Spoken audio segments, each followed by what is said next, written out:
अस्सलाम वालेकुम। दिन भर की ताज़ा खबरों, तज्जियों और जायज़ों के साथ मैं हूँ जन्नत जमशेद और मैं हूँ ज़ीशान बशीर। नाज़रीन, इसराइल की जानिब से गज़ा में फ़ज़ाई हमलों का सिलसिला आज भी जारी है। अब तक 704 फ़लस्तीनी जाम शहादत नोश कर चुके हैं। फ़लस्तीनी वज़ारत सेहत के मुताबिक गज़ा में शहीद फ़लस्तीनियों में 140 बच्चे और 105 ख़वातीन शामिल हैं। गज़ा में इसराइली हमलों से 3726 फ़लस्तीनी ज़ख्मी भी हुए हैं। इसराइल के हमलों में 7 मसाजिद और 72 रिहायशी इमारतें मुकम्मल तबाह हो गईं, जबकि 5000 से ज़्यादा रिहायशी इमारतों को नुकसान पहुँचा है। बिल्कुल ऐसा ही है। और अगर हम हुर्रियत पसंद मज़ाहमती तंजीम हमास की बात करें तो हमास के हमलों में 1100 इसराइली हलाक हो चुके हैं। इस वक्त जो है वो फ़लस्तीन में क्या सूरत हाल है, चूँकि नाकाबंदी भी गज़ा की कर दी गई है, जिसकी वजह से वहाँ पर जो ज़रूरियात ज़िंदगी की अशिया थी वो भी नापैद हो गई हैं, उनकी भी किल्लत का सामना है और ये मज़ीद मुश्किलात का बायस बन रही है। उधर अगर हम बात करें, अक़वाम मुत्तहिदा के जनरल सेक्रेटरी एंटोनियो गुतेरेस ने भी इसके शदीद अल्फाज पे मज़म्मत की है और उनका ये कहना है कि ये जंगी जुर्म का इर्तिकाब है इस तरह की नाकाबंदी कर देना। चौथा रोज़ है आज और इसराइल की जानिब से वहशियाना बमबारी का सिलसिला जारी है और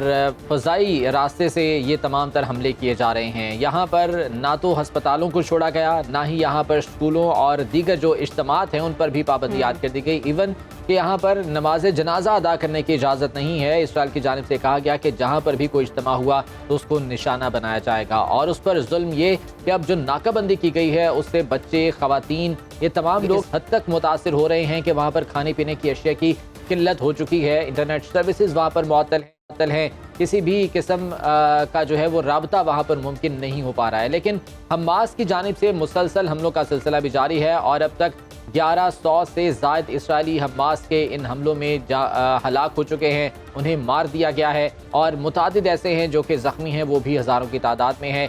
कई दर्जन ऐसे लोग हैं, ऐसे इसराइली शहरी हैं जिन्हें हिरासत में रखा गया है, हमास के वो कैद में हैं और हमास का ये कहना है कि एक एक कैदी के बदले जो है वो फ़लस्तीनी कैदियों को रिहा करवाया जाएगा। तो बहरहाल ये तमाम तर सूरत हाल है। दूसरी जानिब अगर हम मगरबी दुनिया की बात करते हैं तो उनकी जानिब से सिर्फ मज़म्मतों का सिलसिला जारी है, जबकि जो अमेरिका है वो इसराइल की हिमायत में खुलकर सामने आ गया है। यूरोपियन कमीशन की अगर हम बात करें तो वहाँ पर फ़लस्तीन की इमदाद रोक दी गई, जिसकी मुखालफत की है आयरलैंड की जानिब से। आयरलैंड ने इस इक़दाम को मुस्तरद किया है और उनका ये कहना है कि ऐसा बिल्कुल नहीं होना चाहिए था। ईरान की भी इस हवाले से जो है वो खुलकर एक वाज़ेह बयान सामने आ चुका है। ईरान का ये कहना है कि अगर सेहूनी फ़ौज ने ऐसा कोई एडवेंचर किया कि उन पर हमला किया गया तो इसका भरपूर जवाब दिया जाएगा और ना सिर्फ जो है वो इसका जवाब देंगे बल्कि जंगजू इसराइल में जो है वो दाखिल किए जाएंगे जो वहाँ पर हमले करेंगे। उधर कतर भी सालसी की कोशिशें कर रहा है और कतर का ये कहना है कि वो सालसी के लिए तैयार है और हमारी कोशिश है कि किसी भी तरीके से ये मामला हल करवाया जाए और बेहतर तरीके से जंग को अवॉइड करते हुए इससे निपटा जा सके। बिल्कुल ऐसा ही है। और अगर हम अमेरिका के बिहेवियर की बात करें तो अमेरिका को भी चाहिए कि वो सालसी का किरदार अदा करे, लेकिन अमेरिका की जानिब से जो है वो जंगी साजो सामान ही मुहैया किया जा रहा है। इसी पर ही बात हमारे साथ तर्जुमान हमास डॉक्टर खालिद कदूमी साहब मौजूद हैं। सर बहुत शुक्रिया सर प्रोग्राम में आने के लिए। सर बताइएगा कि अब क्या सूरत हाल है, क्योंकि जंग तो जारी है, दोनों तरफ से जो लोग हैं वो मर रहे हैं और इसराइल की बर्बरियत आज से नहीं बहुत सालों से जारी है। तो ग्राउंड रियलिटी बताइएगा, क्योंकि कतर की जानिब से भी सालिसी की कोशिश की जा रही है, तो कोई ब्रेक थ्रू होगा, जंग रुकेगी? बिस्मिल्लाहिर्रहमानिर्रहीम। देखिए, फ़लस्तीनी अवाम है कि एक डिफेंसिव स्टेट में है 75 साल से आया है। जंग इन्होंने शुरू किया या इन्होंने रॉकेट को चलाया या स्टोन को फेंका है, वो डिफेंसिव स्टेट में है और ये इनका इंटीग्रल लेजिटिमेट राइट है। ये इंटरनेशनल लॉ और ह्यूमन राइट्स हमें राइट देते हैं कि we should defend our self against occupiers. ये काबिज मुजरिम सयूनी रजीम जो है ना, और ख़ास तौर पर अभी जो मौजूदा फैनेटिक राइट्स गवर्नमेंट है, जो दुनिया के मनफूद तरीन की गवर्नमेंट है, आज वो हमारे बच्चों को शहीद कर रहे हैं, घरों को मिसमार कर रहे हैं। जिस तरह आपके रिपोर्ट में आया है कि हॉस्पिटल्स को टारगेट करते हैं, यानी ये सिविलियन, अगर इजरायली सिविलियन के तहरीक मुज़ाहमत के हाथ में मारा गया है कि वो टारगेट किलिंग नहीं है, वो तो कोलेटरल डैमेज, इसलिए कि हमारे पास इतना सोफिस्टिकेटेड या स्मार्ट एमुनिशन जैसा इजरायलियों के पास नहीं है। अभी आप रात को 10 बजे हमारा हेल्थ मिनिस्टर का जो फिगर्स आया हुआ है, तकरीबन कोई 700 से जायद शहीद हुआ جن میں سے 140 بچے ہیں 18 سال سے کم اور 12 سال کی کم عمر میں ہے، اور ان میں سے 105 عورتیں ہیں، ہمارے بیٹیاں ہمارے ماں کو شہید کر رہا ہے، یہی کہ نتنیاہو کی کردار ہے، اور جا کر امریکہ کو یہ چیز کو دے کر مزید ڈاکٹر صاحب یقیناً فلسطین دہائیوں سے اپنی آزادی کی جنگ لڑ رہا ہے اور اس کا یہ حق بنتا ہے کہ وہ آزادی حاصل کرے۔ ابھی کی جو صورتحال ہے، ناکہ بندی کی گئی ہے، غزہ کی سرحد کو بند کر دیا گیا ہے، وہاں پر جو کھانے پینے کی اشیاء ہیں اس کی بھی قلت پیدا ہو گئی ہے، بچے ہیں، خواتین ہیں، اسٹریٹجی کیا ہے اس سلسلے میں؟ اب اسٹریٹجی یہ ہے کہ ہم نے ابھی ایک تاریخی لمحہ میں ہے کہ ہم نے اسرائیل کو سامنا کیا، ہمارا مجاہدین مقبوضہ فلسطین کے اندر پہنچ چکا ہے، ابھی اپنے ان کنٹینیوس کمبیٹ اسرائیلی آرمی کے سامنے ہے، جد و جہد کے آزادی کی راہوں میں قربانی کے بغیر کہ نہیں ہو سکتا، یہ راہ ہم نے کہ مجبور ہو کر اس کو سلیکٹ کیا، کیونکہ دنیا ہمارا آواز نہیں سنی، دنیا ہمارے کے مظلوم ہوتے ہوئے کہ ہمیں دیکھا ہی نہیں، بلکہ ہپوکریسی کر کے اور اسرائیل کو ساتھ دینا کا کوشش کر رہے ہیں۔ لیکن میں آپ کو یہ بھی بتا رہا ہوں کہ ابھی ایک پولیٹیکل شفٹ بھی آیا ہوا ہے کہ جس طرح آپ کے رپورٹ میں بتایا، کافی گورنمنٹس ہے کہ جو ان کے رپورٹس ہے اسرائیل کو مذمت بھی کیا ہے ہمارا ملکوں میں، جیسے قطر ہے، جیسے ایران ہے، جیسے ملیشیا ہے، جیسے انڈونیشیا ہے، یہ بڑے بڑے ملک ہیں، ٹھیک ہے، تو وہ ہم نے بھی کوئی الحمدللہ رب العالمین اتنا ایڈوانسمنٹ کیا ہے تحریک مزاحمت میں کہ آج ہمارا ہاتھ فل ہے کہ ان سولجر سے ہے کہ جو ہمارا پریزنر کے لیے شہداء کی تعداد کیا ہے، نمبر کیا ہے اب تک جو ان حملوں میں جنہوں نے جام شہادت نوش کیا ہے؟ اس کیوٹک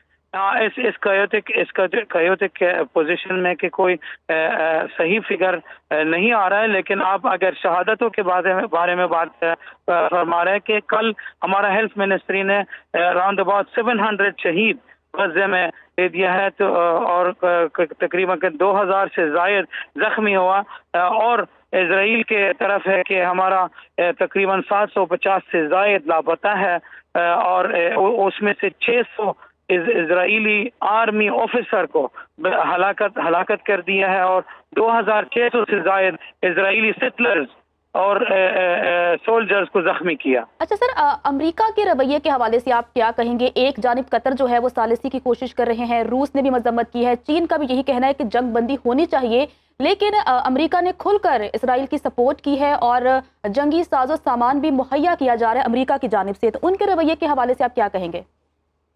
دیکھیے، امریکہ خواہ ہو ڈیموکریٹ ہو یا ریپبلکن ہو، انہوں نے اس اسرائیل کو سنبھالا، اور اس کو ایکچولی کہ وہ ان کا ہی پروجیکٹ ہے، ہمارا سینہ پہ انہوں نے لگایا ہے کہ اس کے نام ہے اسرائیل، اس لیے کہ اگرچہ کہ کبھی کبھار کے جیسا بائیڈن کے نتنیاہو کے ساتھ اختلافات ہیں، لیکن اس کو پروجیکٹ کے ساتھ اختلاف نہیں ہے، بلکہ آج امریکہ نے $8 ارب کو ایک ایمرجنسی ملٹری امداد جنگ کے دوران، میں کہہ رہا ہوں ملٹری امداد اسرائیل کو دے دیا، جلاد کو دے دیا، ساتھ ساتھ کہ اپنا فلیگ شپ کو سمندر میں لے کر آیا تھا، تاکہ کہ دنیا کو بھی آگاہ کیا کہ اگر کسی نے جرأت کیا ہے کہ اسرائیل کے خلاف کچھ کرے، ہم بھی ان کے خلاف کریں گے۔ لیکن میں آپ کو بتا رہا ہوں کہ یہ دنیا دیکھ رہی ہے، یہ پروجیکٹ ہے، اسرائیلی پروجیکٹ کا خاتمہ نزدیک ہو گیا۔ یہ بتائیے گا کہ اس معاملے میں او آئی سی کا کیا کردار ہے اور مزید کیا ایکسپیکٹیشنز ہیں آپ کی او آئی سی سے؟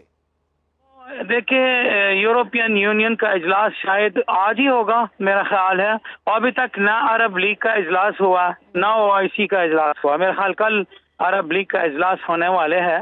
ہمارا امید یہ ہے کہ یہ ہمارا جو حکمران ہے عواموں کے باتوں کو سن لے، ہمارا عوام ہے فقط صرف فلسطین میں نہیں، پورے عالم اسلام میں اس اسرائیل کو نہیں چاہتے، اس اسرائیل کو ختم کرنا چاہتے ہیں، اور فلسطین کے ساتھ اور قبلہ اول کے ساتھ میں آپ کو بتا دوں، یہ جو گورنمنٹ ہے اسرائیلی گورنمنٹ، وہ چرچ کو بھی نہیں بخشا، کہ مسجدوں کو بھی نہیں بخشا، مسلمانوں کو اور مسیحوں کو بھی نہیں بخشا، لذا کہ میرا خیال کہ उम्मीद की बात जो आप फरमा रहे थे, मैं यही कहना चाह रहा हूँ, उनकी जिम्मेदारी है। डॉक्टर साहब, ये उम्मीद की डेफिनेटली बात इसराइल छोड़ के दें, इस इक़दाम की अभी- जितनी मजम्मत की जाए कम है, और फ़लस्तीनी अपनी आज़ादी की जंग लड़ रहे हैं, हमारी दुआएं भी साथ हैं। उम्मीद करते हैं कि वो ये जंग जीतेंगे और आज़ादी वो हासिल करेंगे। बहुत शुक्रिया डॉक्टर खालिद कदूमी साहब, तर्जुमान हमास हमारे साथ मौजूद थे, फ़लस्तीन के इशू के हवाले से वो बात कर रहे थे। वापस आएंगे ब्रेक के बाद, साथ रहिएगा।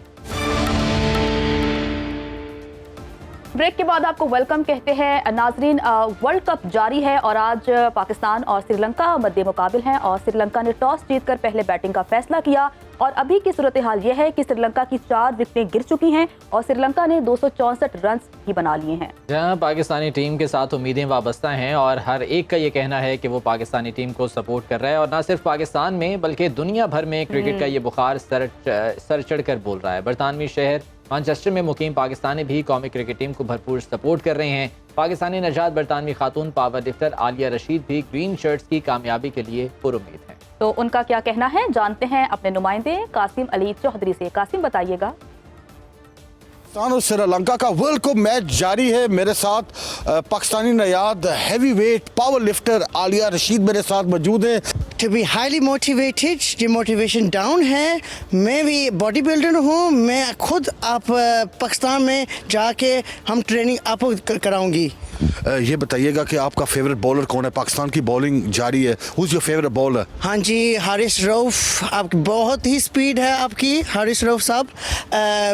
सो मोटिवेशन हाई होना चाहिए, जोश लेना है। सो प्लीज़ पाकिस्तान जिंदाबाद।